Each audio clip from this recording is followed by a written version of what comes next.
warahmatullahi wabarakatuh. Perkenalkan, nama saya Nurila Trisni, NIM 20051111295, Program Studi Pendidikan Fisika Universitas Riau kelas 1B. Dosen pengampu Ibu Naila Fauza MPD dan Ibu Dina Syafrita MPD. Pada eksperimen kali ini, kita akan menentukan letak titik berat benda. Titik berat benda merupakan sebuah titik di mana berat keseluruhan benda terpusat pada titik tersebut. Titik ini dapat berada dalam benda atau di sekitar benda itu sendiri. Alat dan bahannya ada kardus yang dibentuk pola segitiga atau pola beraturan. Kita buat 4 buah. Kemudian ada kardus yang dibentuk ke tidak beraturan. Ada 4 buah, bentuknya love atau apa saja yang penting tidak beraturan. Ada kertas HPS untuk membuat titik koordinat.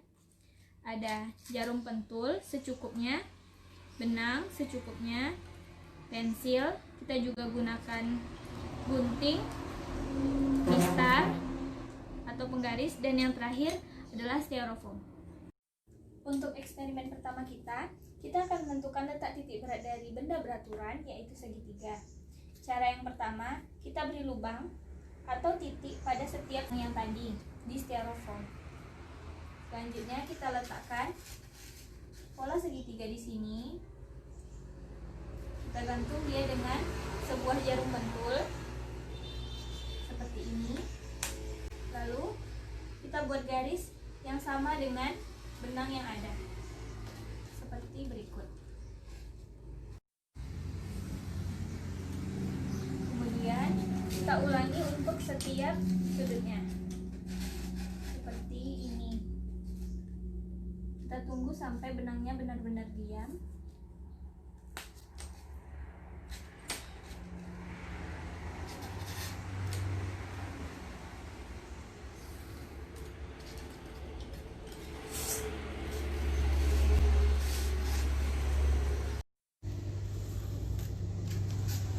Kemudian kita lepaskan kembali. Titik perpotongan antara garis-garis yang ada pada bidang atau pola ini disebut titik Z. Titik Z ini kita gunakan untuk menentukan titik X dan Y atau titik berat dari benda tersebut. Selanjutnya kita akan menentukan letak titik berat benda yang tidak beraturan. Di sini kita gunakan log seperti yang tadi. Kita berikan tanda titik atau lubang pada setiap sudutnya. Kemudian kita garis sama seperti benang yang ada di styrofoam yang digantung ini, seperti berikut.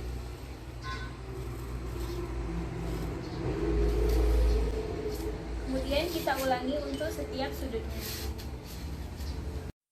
Dan titik perpotongan yang ada di antara semua garis ini merupakan titik Z atau titik berat benda. Dari sini kita bisa menentukan letak titik X dan Y. Selanjutnya, untuk menentukan titik berat, kita gunakan bidang kartesius yang sudah kita buat di kertas HPS. Kita letakkan polanya di sini. Dan dari sini kita bisa menentukan nilai X dan nilai Y-nya. Dari bidang kartesius ini, kita dapat mengukur lebih telitinya. Nilai X-nya adalah X sama dengan 6,8 dan Y sama dengan 4,3. Untuk menentukan titik berat pada benda atau pola tidak beraturan, kita lakukan hal yang sama seperti benda beraturan yang tadi. Kita letakkan pada bidang kartesius dan kita ukur nilai titik Z-nya. Di sini adalah nilai X, di mana kita temukan X sama dengan 7,2 dan ini adalah nilai Y-nya, yaitu Y sama dengan 7. Data hasil praktikum. Dari praktikum yang kita lakukan tadi, kita menggunakan 4 pola yang beraturan dan tidak beraturan, dan semua pola tersebut ukurannya sama. Dilakukan pengukuran sebanyak 4 kali atau menggunakan 4 pola agar hasilnya lebih konkret. Jika ada perbedaan pada hasilnya, maka itu kesalahan yang terjadi akibat kesalahan dalam pengukuran.